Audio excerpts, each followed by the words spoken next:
আজকে আপনাদেরকে শেখাবো মানে স্কেটিং পড়তে হয় কীভাবে। আপনারা অবশ্যই ফলো করে দেখবেন মানে কীভাবে কী হচ্ছে। ফার্স্টে আমাদের করতে হবে কি, যে এই জিনিসটা আছে টেনে উপরে উঠা দিতে হবে। তারপরে মানে এ সাইড দিয়ে এই বেল্ট আছে, এই বেল্টটা আটকে দিতে হবে।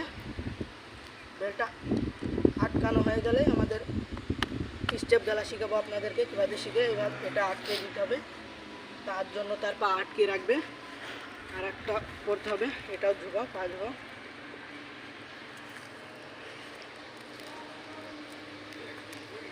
আবার এটাতেও সেম ওই কাজই করতে হবে।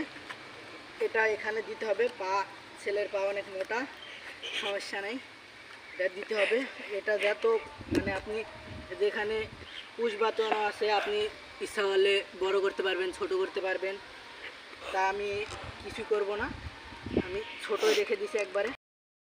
অবশেষে তিনি অল্প একটু চলতে পারছে। আমি তাকে বলেছি কীভাবে মানে পা ফেলতে হবে আর হাঁটতে হবে। পা সবসময় এরকমভাবে বেঁকায় রাখতে হবে আর জুতার মতো অল্প করে মানে ফেলতে হবে। সোজা এমনি নিয়ে চলে যাবে, আপনাকে এভাবে গড়ানো যাবে না। এখন আমি দেখাবো কীভাবে স্কেটিং চালাতে হয়। আমি এখন করব, আসুন দেখুন। প্রথমে তো আমরা আপনাদেরকে দেখিয়েছি, এবার দিয়ে করে নিতে হবে। আমি তাড়াতাড়ি করে নেব কারণ আমার কাছে সেরকম সময় নেই।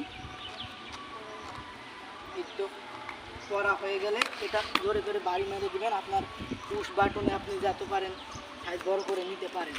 এখন জাস্ট আমি ওইটা করব, করার পর এটাও আমি ওইভাবে দিয়ে বেল্ট আটকে নেব। স্কুলে ভিডিও শুরু করে দিই। এবার আমি করা হয়ে গেছে। এবার জাস্ট করতে হবে কি, মানে আপনাদের পা সবসময় মানে উঠার পর মানে পা যদি এভাবে দিয়ে রাখেন তাহলে আপনি দাঁড়াতে পারবেন। আমার দিয়ে যদি পা এভাবে দিয়ে রাখেন তাহলে আপনি সহজে পড়বেন না। দেওয়ার পর জাস্ট আপনি করতে মানে ডানে একবার বামে, মানে পাটা ডানে আবার বামে, মানে এভাবে দিয়ে দিতে হবে জাস্ট, যেন আপনি না পড়েন। আস্তে ধীরে করে মানে আপনাকে এভাবে দিয়ে চাইতে হবে, মানে আস্তে আস্তে এভাবে দিয়ে আপনি পা ফেলবেন, তাহলেই আপনি অতি শীঘ্রই স্কেটিং চালানো শিখে যাবেন। বন্ধুরা, আমাদের ভিডিও এটুকুই ছিল, আপনারা তো দেখলেনই। আর আমরা অনেক সহজে আপনাদেরকে স্টেপ শিখাইছি। আমি চেষ্টা করব আবার আপনাদের এরকম নতুন ভিডিও স্কেটিং চালানোর বিষয়ে।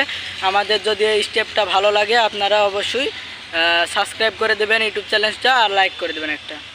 ধন্যবাদ।